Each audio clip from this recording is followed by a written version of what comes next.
La nova llei que s'està tramitant en aquests moments a les Corts Generals suposa un important avenç per a les persones grans o que estan a punt de ser gent gran i que fins ara estan treballant com a professionals autònoms.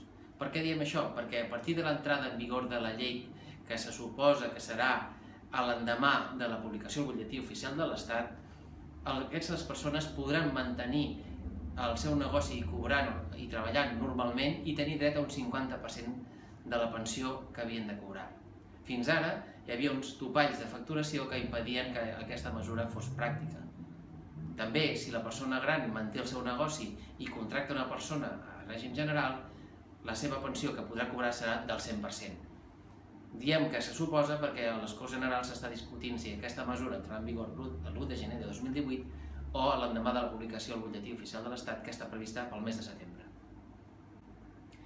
Per als nous autònoms i aquelles persones que es vulguin introduir en el món empresarial per compte propi, la llei preveu que tindrà una tarifa plana de cotització d'autònoms de 50 euros durant un any i 2 anys més amb uns beneficis o reduccions importants de quota.